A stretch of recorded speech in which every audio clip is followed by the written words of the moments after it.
माना मंदिर सतगुरु बिठाली जय। माना मंदिर सतगुरु बिठाली जय।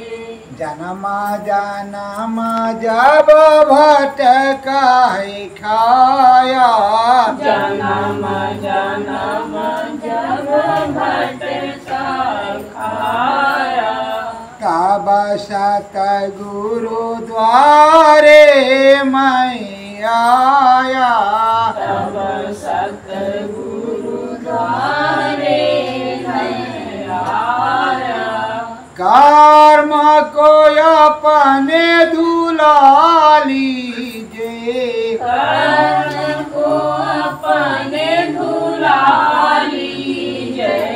माना मंदिर सतगुरु बिठाली जय। माना मंदिर सतगुरु बिठाली जय। नामी तुझको नाम गावे, नामी तुझको नाम गावे।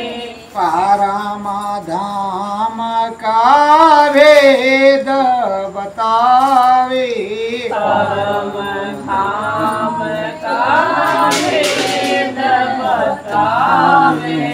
हीन से नाम दयाली जय। इनसे नाम दयाली जय। माना मंदिर सतगुरु बिठाली जय। माना मंदिर सतगुरु बिठाली जय। धर्म करम संदेश सुना कर, धर्म करम संदेश सुनाकर, नरतन जीवन सफल बना कर, नरतन जीवन सफल बनाकर, सतगुरु नाम कृपाली जय। सतगुरु नाम कृपाली जय। माना मंदिर सतगुरु बिठाली जय। माना मंदिर सतगुरु बिठाली जय। सतगुरु नाम कहो जा दीवाना, सतगुरु नाम कहो जा दीवाना। मिली जाए तुझको नाम खजाना, मिल जाए तुझको नाम खजाना। सतगुरु नाम दयाली जय। सतगुरु नाम दयाली जय। माना मंदिर सतगुरु बिठाली जय। माना मंदिर सतगुरु बिठाली जय।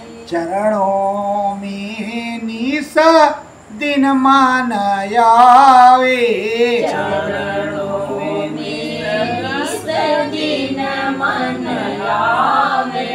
नाम भजन मेरो बन जावे, नाम भजन मेरो बन जावे। सतगुरु नाम दयाली जय। सतगुरु नाम दयाली जय। माना मंदिर सतगुरु बिठाली जय। माना मंदिर सतगुरु बिठाली जय। सत्य गुरु जय गुरुदेव। सतगुरु जय। प्रेमियों, शिष्य वही जो अपने सतगुरु का हो और गुरु वही जो अपने शिष्य का हो। प्रेमियों, गुरु शिष्य का बहुत बड़ा संबंध होता है। जब गुरु को शिष्य से प्रेम हो जाता है और शिष्य को गुरु से प्रेम हो जाता है तो ना तो शिष्य रह पाता है और ना ही गुरु रह पाता है। दोनों का अटूट नाता, अटूट बंधन है और ये प्रेम का बंधन बहुत ही मधुर है। प्रीत की रीत सद्गुरु ही समाज निभाते हैं, स्वामी ही निभाते हैं, गुरु ही निभाते हैं, इसके अलावा कोई दूसरा नहीं निभाता। इसीलिए कहते प्रीत की रीत निभाए चल, कुछ नाम भजन को गाए चल। तो ये प्रीत की रीत सद्गुरु ही निभाता है और सद्गुरु दयाल ही ऐसी शिक्षा देता है कि दीन बनो और गम और संतोष विरह विवेक को लाओ। शील क्षमा तुम्हारा गहना हो जाए, काम क्रोध मद लोभ अहंकार ईर्षा द्वेष छोड़ दो। यही सद्गुरु समझाता है और अपने पावन चरणों में सद्गुरु ही लगाता।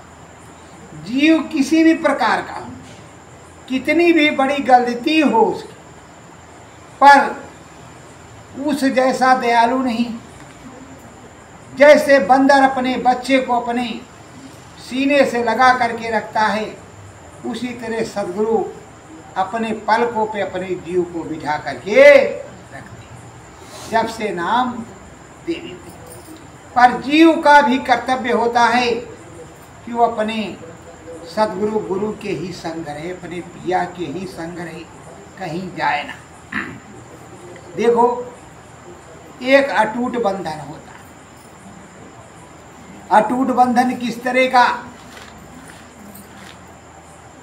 राधा का, ललिता का और सभी गोपियों का भगवान श्याम से, नंद गोपाल से, कृष्ण से बड़ा प्रेम था, जबकि वो मनमोहक इतने बड़े थे, पर उनकी मुरली की वो दीवानी थी, मक्खन बिलोती थी, तो जब वो बंसी बजाती थी तो उसी में वो रख करके चुपचाप मंत्र मुग्ध होकर सुनने लगती थी। और जैसे बाल गोपाल निकलती, आओ आओ लल्ला आओ आओ, और जैसे लल्ला जाते तो इतने मक्खन पे 5 चुम्बन कम से कम ले लेती थी, 2 इधर 2 इधर 1 उधर। वो कहते देखो ये कितना मुझको सताती हैं, मेरे गालों में चुम्बन लेती है और छोटा सा मक्खन देती। प्रेमियों,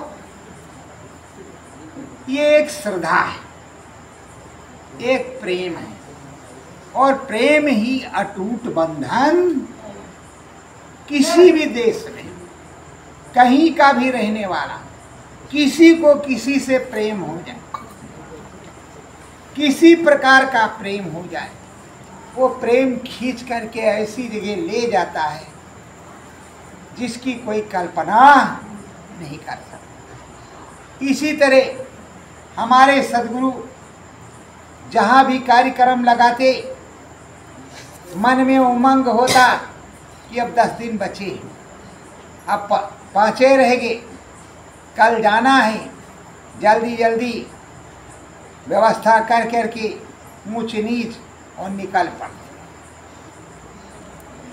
पड़ते सद्गुरु के दीवाने और पहुंच जाते। खुले आसमान में पड़े रहते, पानी बरसता तो पन्नी तान करके रह जाते, कभी कभी पन्नी उड़ जाती तो सारे भीग जाता। तरह तरह की चीज़ें होती थी और तरह तरह की लीलाएं होती, पर कभी वो पीछे नहीं हटते थे। अपने एक सदगुरु की एक झलक पाने के लिए वो लालायित रहते थे। प्रेमियों, जब तुम में प्रेम होता है तो भाव और प्रेम का भूखा भगवान कभी भी तुम्हें भूखा नहीं रखता।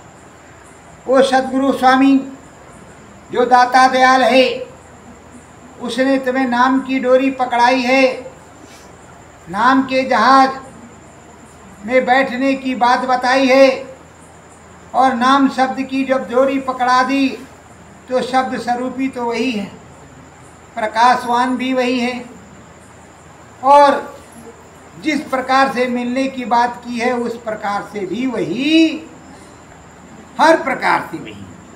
अब गुरु कितने प्रकार से यहाँ मिल रहा है वो भी देखो। नर मानव पोल में जब हमारी तुम्हारी मुलाकात होती है तो उस तरह भी होती। नाम की पावर देने वाले मालिक वो नामी वही होते हैं। दो जगह चरण कमल में भी वही होते हैं, प्रकाश स्वरूप भी वही होते हैं, शब्द स्वरूपी ब्रह्म पार ब्रह्म महाकाल और सद्धाम अलख अगम अनाम में भी वही होते, और चराचर में वही होते हैं। अनंत यही है जिनका कोई अंत नहीं। प्रेमियों, ये नाम सुधारस जैसे आप कहते हैं कि कैसे आता है, ये चल तो जरूर रहा, लेकिन जब सच्ची साधना है, सच्ची लगन है, सच्चा सदगुरु में प्रेम है तो ऐसे करो, ऐसे।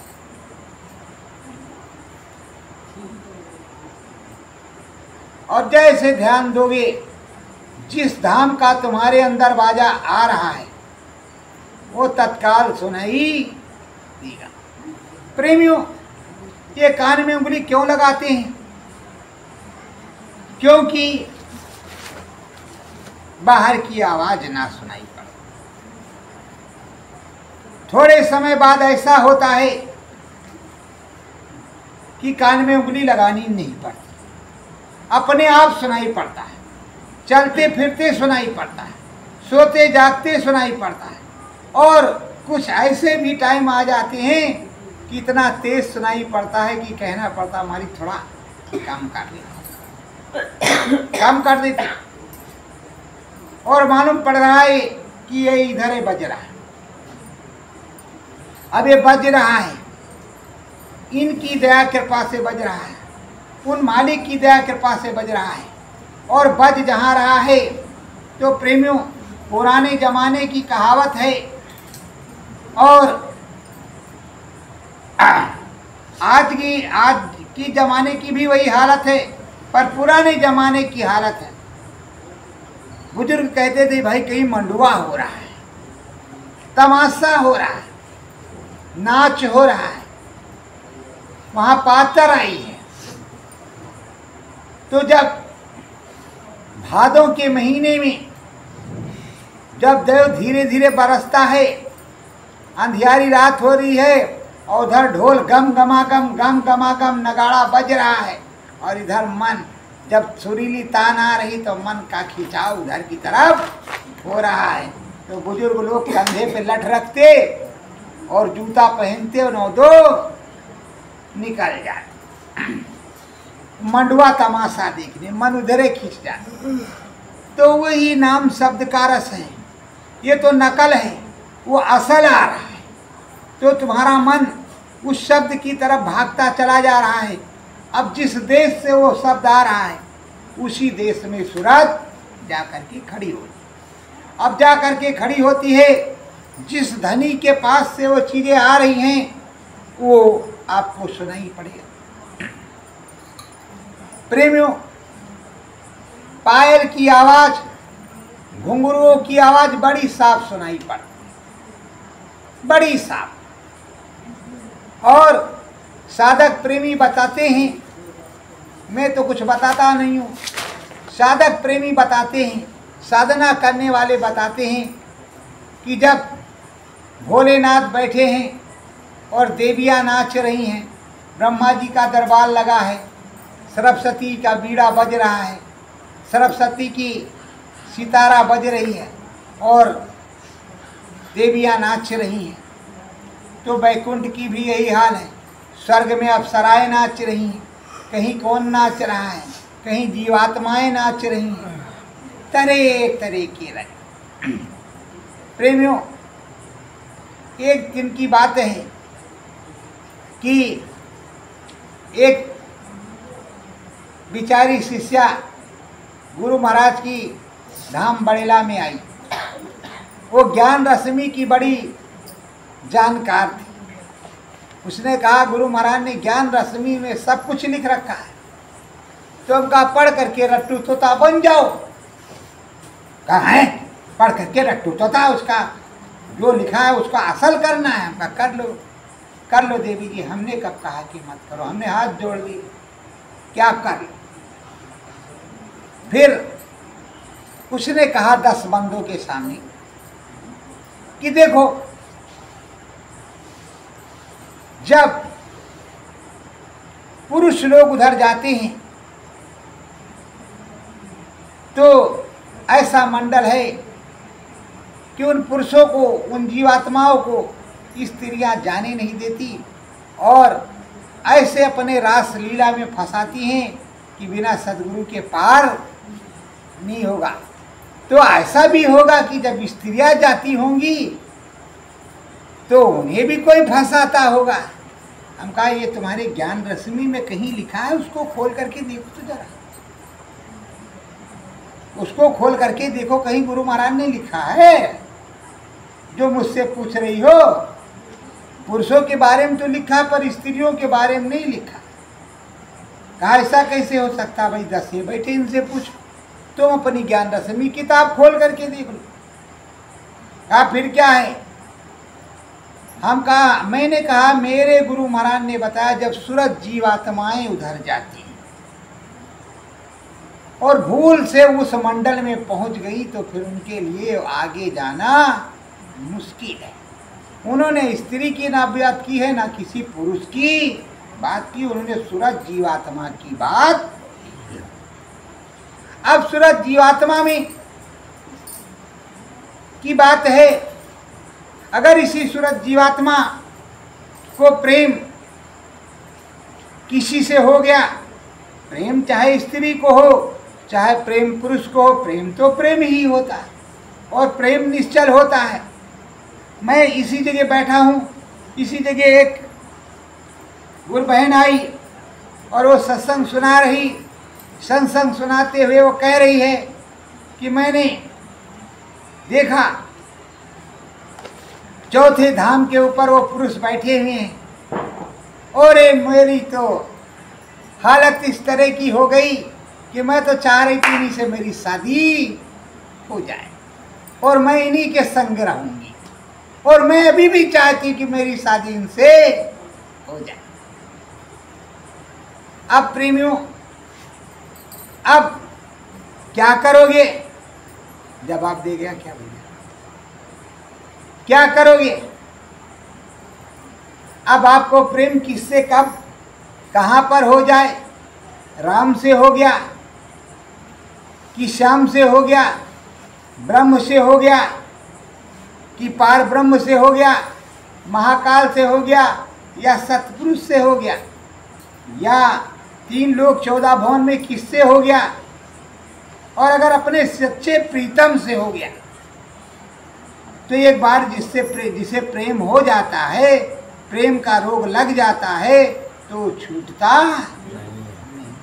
अगर प्रेम असली है तो, और अगर प्रेम केवल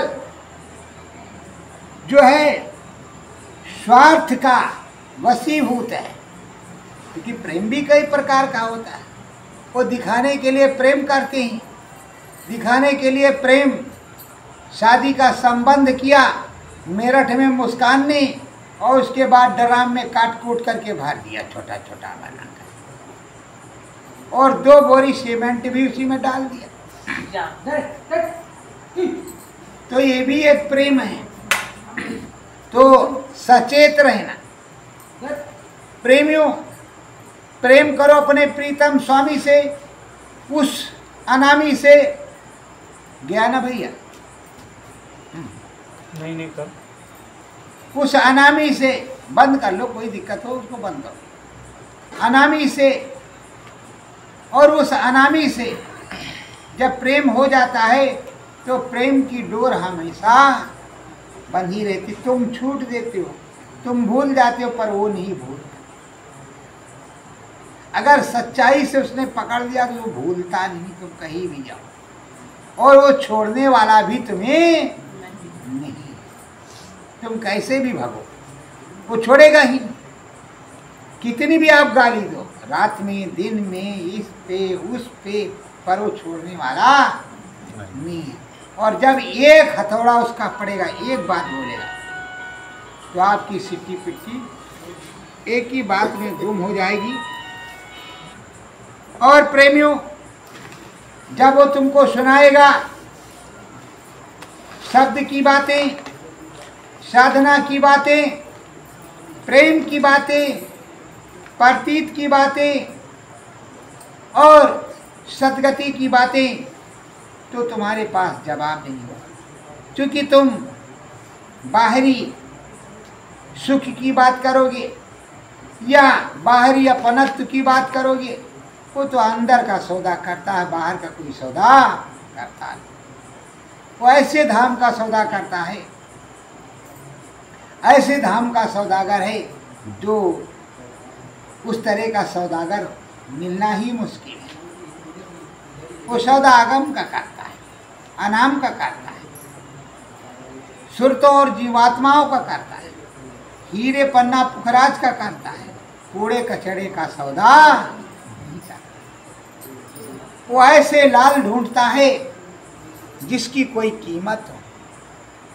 प्रेमियों, सदगुरु को शिष्य ऐसा चाहिए जो उसके वचन पर, उसकी वाणी पर कुर्बान हो जाए, सब कुछ निछावर कर दे।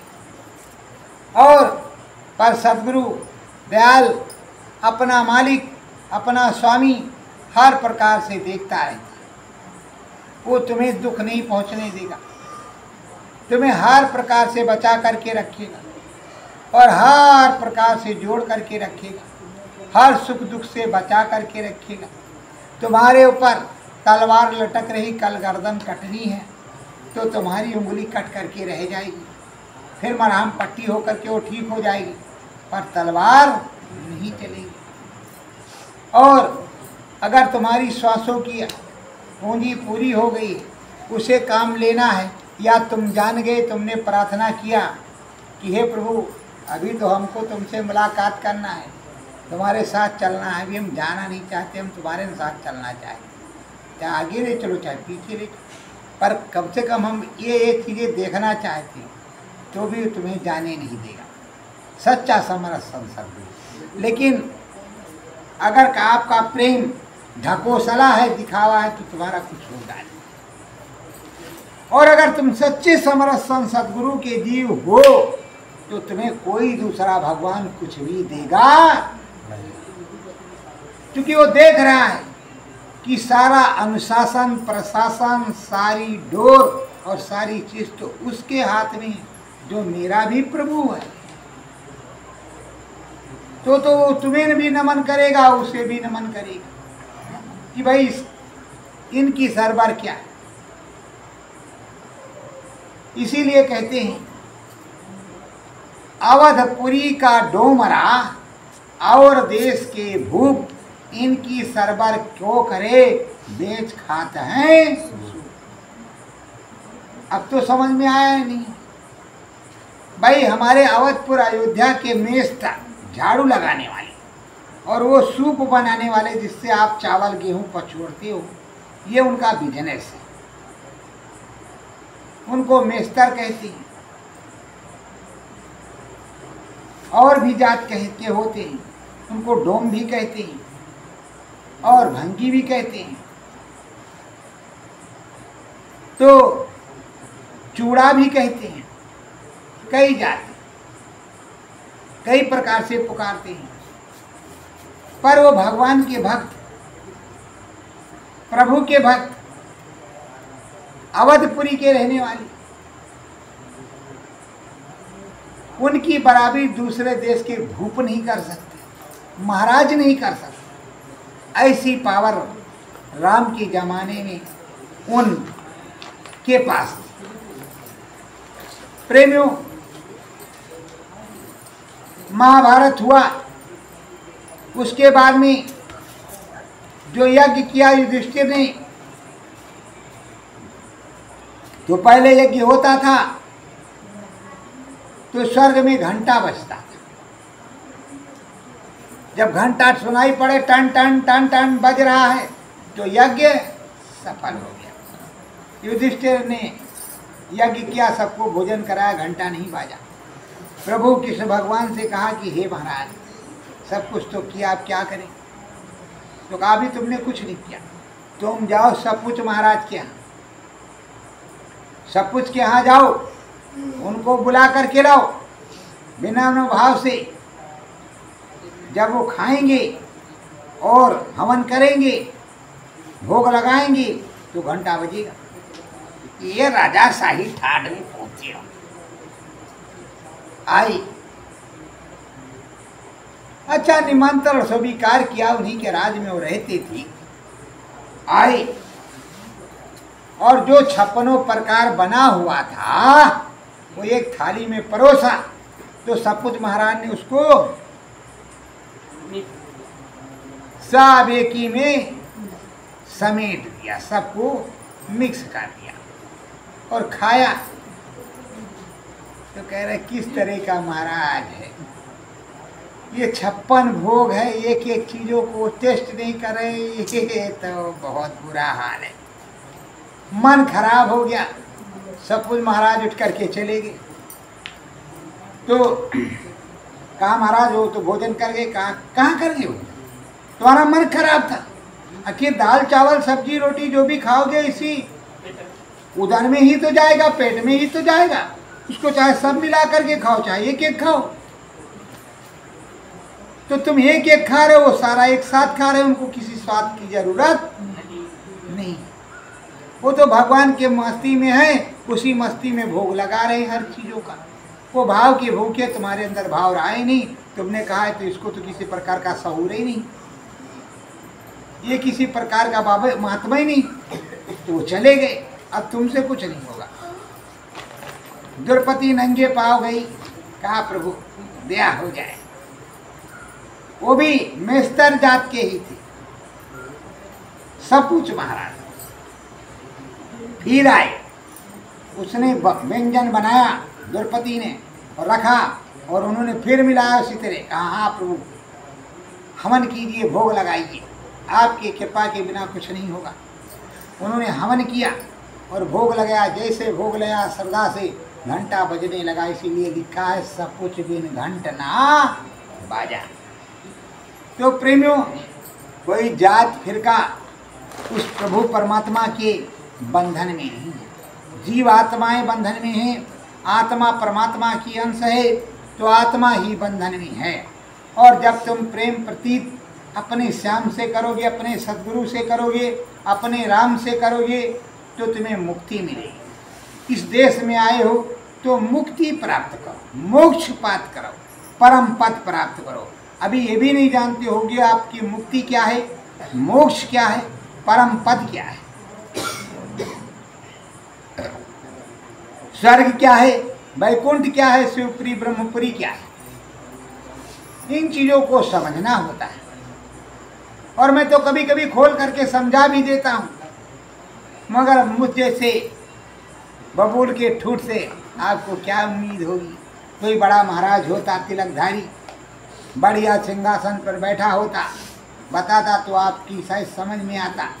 पर एक छोटे से कान तान के बोरे पे, टाट के बोरे पे बैठा हुआ इंसान आपको क्या लगेगा।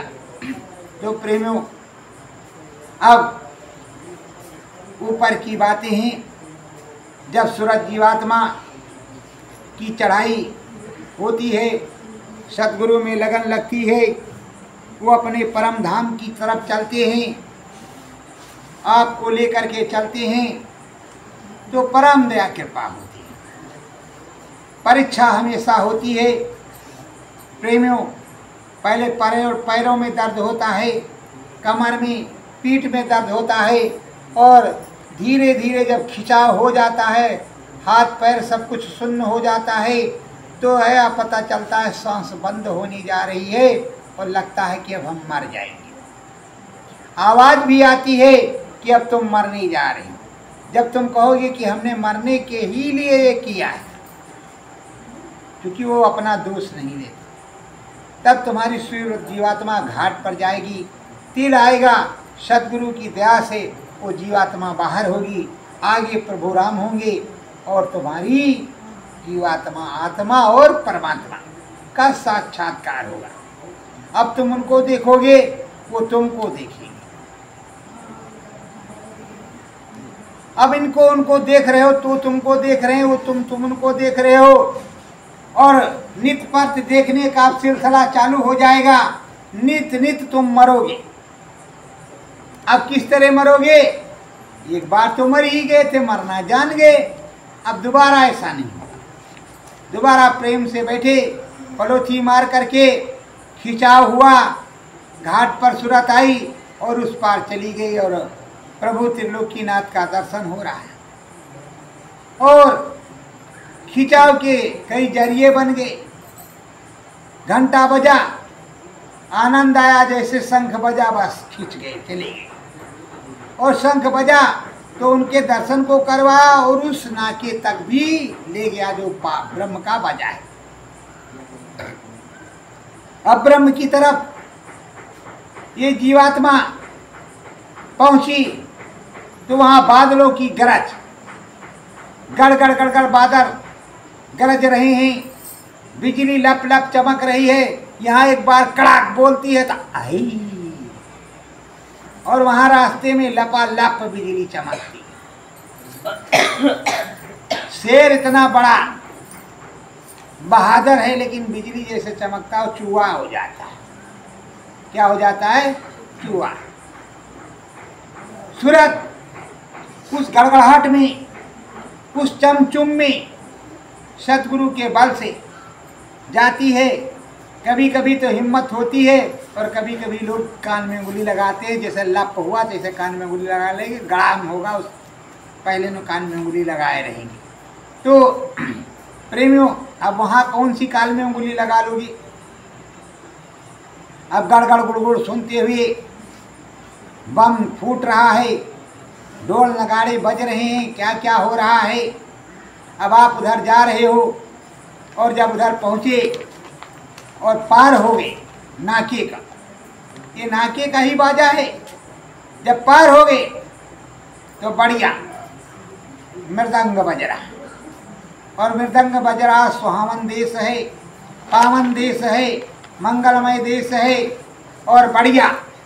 अब देख रहे हैं कि देखो वो राम जी, ये कृष्ण भगवान, ये ब्रह्मा जी, वो विष्णु भगवान, वो शंकर भगवान, ये गणेश भगवान, सब भगवानों के दर्शन वहाँ तरह तरह से हो रहे, और बड़े प्रेम से उस तरह तरह के दर्शन को कर रही। साधक कर रहा, जीवात्मा कर रही, आत्मा परमात्मा के साक्षात्कार को कर। फिर धीरे से जीवात्मा अपने गुरु की आवाज को सुनती है और अपने गुरु के पास पहुंचती है, अपने गुरु का साक्षात्कार करती है। अब आमने सामने शिष्य और गुरु हैं, बस आमने सामने दर्शन हो रहा है, आमने सामने दर्शन हो रहा है, बातचीत हो रही है, बैठे हैं, सत्संग सुन रहे हैं, और उस अजब गजब लीला को देख रहे हैं। प्रेमियों, बहुत दिन की बात है, एक दिन की बात है। मैं भजन करके सो गया, ध्यान करके सो गया, आप ही की तरह। सोने में उस्ताद तो हम ही हैं। सो गए, जब सो गए तो देखा खूब अच्छे अच्छे फूल खिले, बढ़िया मकान बना है, फूल खिले हैं। आगे गए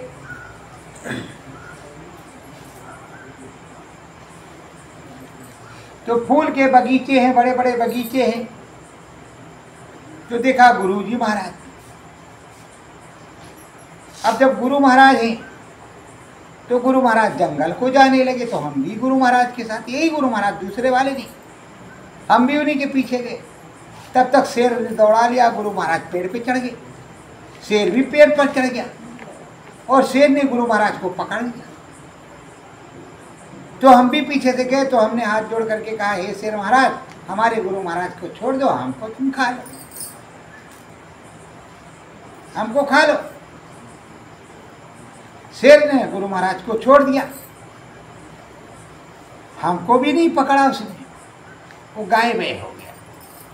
गुरु महाराज नीचे उतरे, हम भी नीचे आ गए, और पहाड़ छोटा सा है, उस पे गुरु महाराज खड़े हैं, और जैसे कोई मंडी हो गल्ला की। तो मुझसे कहा, बच्चों तुम बड़ा बड़ा धंधा कर लो ये वाला। कहाँ धंधा बड़ा बड़ा कर लें, मुझको बड़ा बड़ा धंधा आता नहीं। अब जग गए और सोच रहे हैं कहाँ बड़ा बड़ा धंधा कर लें। तो प्रेमियों, किस प्रकार से वो परीक्षा लेते हैं, किस प्रकार से अनुभव करवाते हैं, किस प्रकार से क्या करते हैं, इसको यही जानते हैं, कोई दूसरा नहीं जानता। और शिष्य वही होता है जो अंतिम श्वास तक अपने सद्गुरु के साथ रहे, अपने गुरु के साथ रहे, कभी भी अपने गुरु को निर्धामवासी ना कहे, या ये ना कहे कि वो चले गए। जब चले गए तो तुम्हारा अस्तित्व किस बात का। अगर तुम्हारा भगवान, तुम्हारा आराध्य कहीं चला गया, देखो धीरेन्द्र शास्त्री के यहाँ अगर जाओगे, प्रेमानंद के यहाँ जाओगे, तो बोलोगे प्रेमानंद राधे राधे बोलो, राधे राधे बोलो, राधा रानी तुम्हारी दया करेगी, तुम्हारी मदद करेंगी।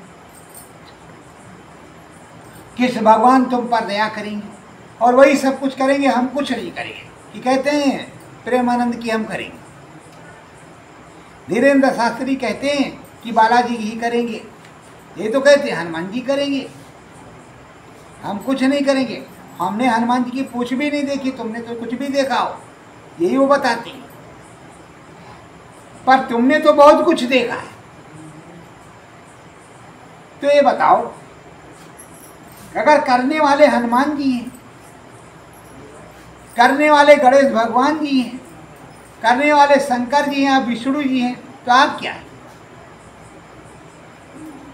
और जब आप कह रहे हैं कि विष्णु भगवान चले गए, राम भगवान चले गए, श्याम भगवान चले गए, गुरु भगवान चले गए, तो तुम किस प्रकार के भगवान हो? तुम तो कोई भगवान हो नहीं, तुम क्या करो?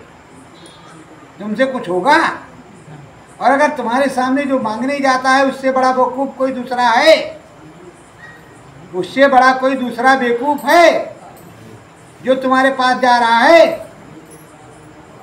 जब तुम्हारे पास कुछ है नहीं, तुम पंथ बना रहे हो, पथ नहीं बना रहे, और वो सोच नहीं रहा है, और तुम सीधे सीधे कह रहे हो कि जो कुछ करेंगे गुरु महाराज, भजन करोगे तो भी उसको नहीं समझ आ रहा है कि जब गुरु महाराज करेंगे तो ये महाराज क्या करेंगे। तो प्रेमियों, हमेशा अपने पिया के पास, अपने सतगुरु के पास वफादार रहना चाहिए।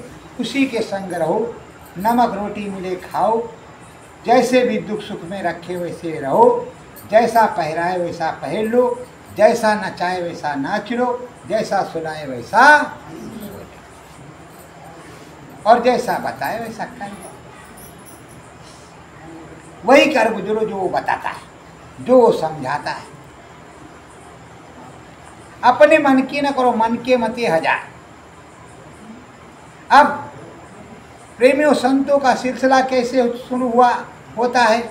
एक संत के जीव और पीयू से क्या बात होती है, थोड़ा दो चार लाइन आपको सुनाते हैं, ज़्यादा तो हमको आता जाता नहीं।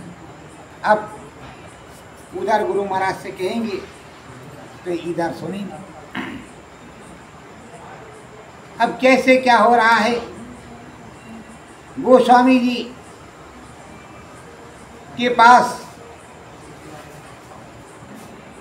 फूलदास आए। फूलदास, रेवतीदास और मंगलदास ये कबीर साहब के पंथ के महंत थे, चौरी चौरा के। कौन थे? फूलदास। और रेवतीदास उनके नीचे थे। अरे भाई, आगे वाला महंत तो नीचे वाला महंत। उन महंत के ये जो है शिष्य थे, और इनके शिष्य जो है मंगलदास और वो फूलदास। फूलदास ने सुना कि वहाँ काशी में एक साहब हैं गोस्वामी जी, और गंगा के किनारे रहते हैं, उनका बड़ा उपदेश देते हैं। नाम सुन करके चले आए कि वो इस तरह से बताते हैं, हल्ला मचा था। वो सतनामी बात करते हैं। तो प्रेमियों आए तो कहा, हुजूर प्रभु आपके चरणों में कोट कोट प्रणाम।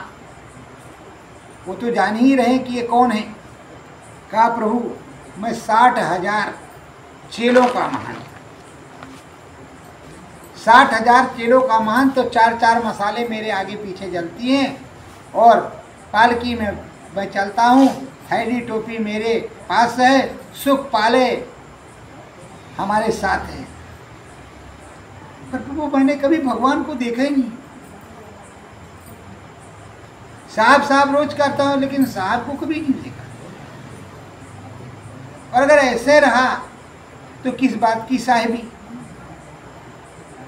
अब वो गोस्वामी जी से कहे अपने मन की व्यथा।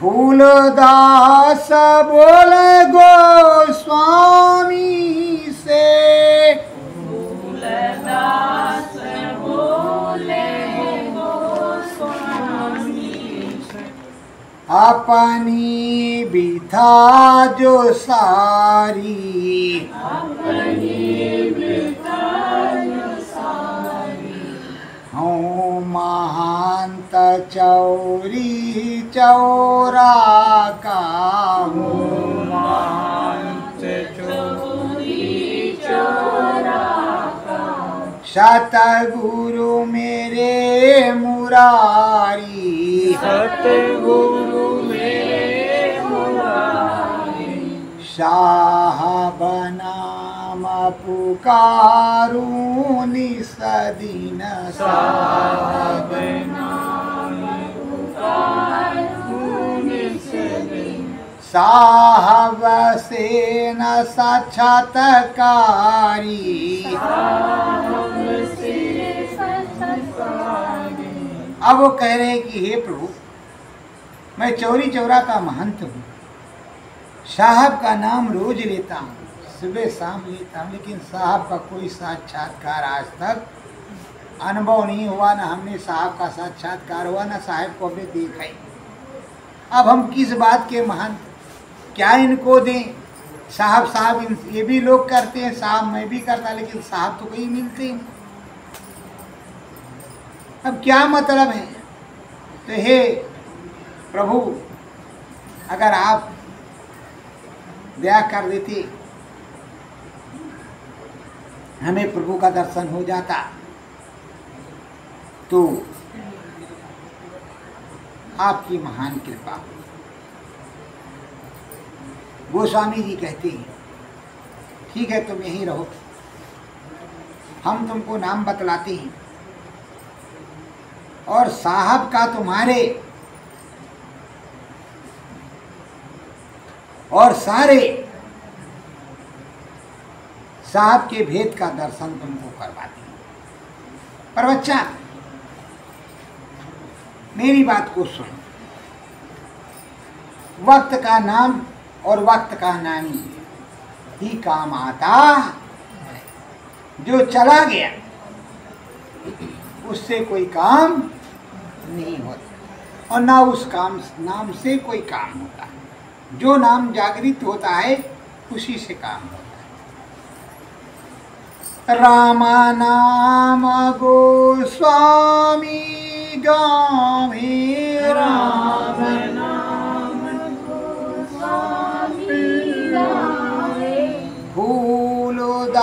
दास को नाम गहावे फूलदास को नाम गहावे गगन बीच ये सूरत चढ़ावे गगन बीच सूरत चढ़ावे। प्रेमियों, गोस्वामी जी ने नाम दे दिया, सब कुछ समझा दिया, सिमरन ध्यान भजन करना बता दिया और सेकेंडों में चढ़ा दिया। अब जब चढ़ गए तो उनको चाहत थी, उतर आए तो कहा देखो हमने अपने बल से तुमको चढ़ाया, अब तुमको मेहनत करके जाना। इस नाम भजन को करोगे, लगन लगाए रखोगे, पूरी दया कृपा रहेगी, तुम्हें पूरा अनुभव होगा। फूलदास लग गए, नमक रोटी खाई और लगे रहे। रेवती दास झगड़ा कर रहे, चलो वहाँ हलवा पूड़ी कटती थी और यहाँ नमक रोटी के चक्कर में पड़े हो, इतने चेहरे परेशान होंगे और आप यहाँ फंसे पड़े हो, यहाँ तुमको क्या मिल रहा है, ये बाबा क्या दे देंगे, वो परेशान कर रहा है। और इधर जब वो साधना में बैठे और सदा भाव से लगन लगाया गोस्वामी जी के चरणों में, लगना मंगना हो गगन में जावे, लगन मगन हो गगन में जावे चरण कमल का दर्शन पावे, चरण कमल का दर्शन पावे। बेचारे लगन मगन होकर के बैठे हैं, चरण कमल को देख रहे हैं और कई चीज़ों को देखा उन्होंने जो रास्ते में पड़ रहा है, और वो जब देख रहे हैं तो अद्भुत कौतुक हाल जो कभी उन्होंने नहीं देखा वो अपनी अंतरात्मा में देख रहे हैं और उस परमात्मा का त्रिलोकीनाथ का भी साक्षात्कार कर रहे हैं। अब वो ये सब कर रहे हैं और देख रहे हैं बारंबार, जो उसी कुटी के पास हैं, कुटी में आश्रम में गोस्वामी जी के पास जाते हैं, अपनी बात को बताते हैं कि आज प्रभु ये देखा, ये समझा, और वहीं है और वहीं नमक रोटी कट रही। बस उसी किसान के बच्चे की तरह नमक रोटी बंठा न लगे कट्टा। हे बबूल के प्यारे, अब आगे क्या है सुनोगे, क्या रहेंगे किसके सहारे। तो प्रेमियों, अब वो उसी नमक रोटी में मौज मस्ती में लगे हुए हैं और राम नाम धुन गा रहे हैं, अंदर में चढ़ाई हो रही है, परम धाम की तरफ जा रहे हैं, परमानंद सुख प्राप्त हो रहा है और सुखपाल और पालकी और थैली टोपी गए भूल। काहे तो सब बेकार की चीज़, इसको करेंगे क्या, सब भूल गए। फिर रेवती दास ने परेशान किया तो थैली टोपी उतारी और रेवती दास को पहना दे दिया कि ये ले टोपी और ये ले सेली और ये ले थैली, और तू आज से चौरी चौरा का महंत हम नहीं आएंगे, हम यहीं रहेंगे महाराज जी के पास, हमको कुछ भी नहीं चाहिए। थैली टोपी उतार करके दे दिया, सेली दे दिया, कहा जाओ तुम महंत। वो चला बैठ करके सुखपाले पे पालकी पर और कुछ दूर गया तो सोच रहा है कि कौन ऐसी बड़ी दौलत हमारे महंत जी को मिली जो सुखपाले छोड़ दिया, सेली टैली टोपी दे दिया, महंती हमको दे दिया और कह रहे हम वहाँ रहेंगे। कोई भारी चीज़ मिल गई जो इस महंती से बहुत बड़ी चीज़ है जो उनको मिली है, इसलिए महंती छोड़ दिया है।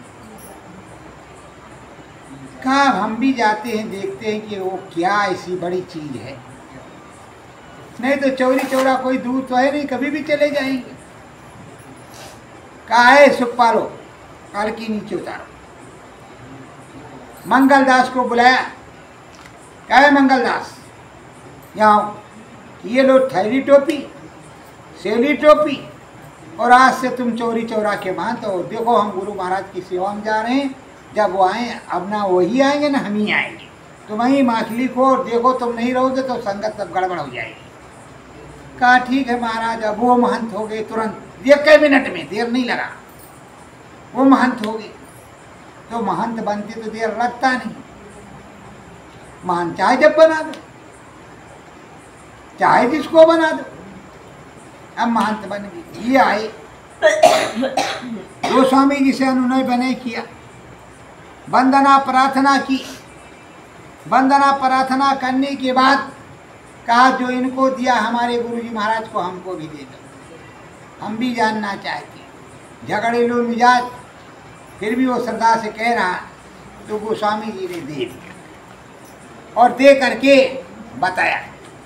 प्रेमियों, जो गोस्वामी जी ने दिया वही यहाँ धाम बड़ेला में प्रेमियों को बताया जाता है, समझाया जाता है, और उनको बताया जाता है, चढ़ाया जाता है, अनुभव कराया जाता है सतगुरु के द्वारा। फिर भी जो काल नेमी बैठे हुए हैं भारतवर्ष में, वो कहते हैं काल का अनुभव है, तंत्र मंत्र है, जादू टोना है। तो प्रेमियों, जो 10,000 तपस्या किया हिमालय में जा करके, तमाम लोगों ने, ब्रह्मा जी ने दर्शन दिया, विष्णु जी ने दिया, शंकर भगवान ने, तो वो क्या था, वो कौन सा मंत्र था? बिना मंत्र के तो कुछ होगा नहीं। और सदगुरु के महामंत्र के द्वारा जब यहाँ अनुभव होता है, उसको तंत्र मंत्र बताती हूँ। तुमसे कुछ होगा नहीं, तुमको तो नोट की उगाही करनी, खुद भी 84 जाना, उनको भी 84 में। तो प्रेमियों, आप लोग बचे रहो, सिमरन ध्यान भजन करते रहो, और जो सतगुरु अलग में कहता है उस अलग की सुनते रहो, और नाम भजन में लगे रहो। तभी मुक्ति मोक्ष आपको मिलेगा, निज घर आपको मिलेगा, परम धाम आपको मिलेगा, संशय नहीं।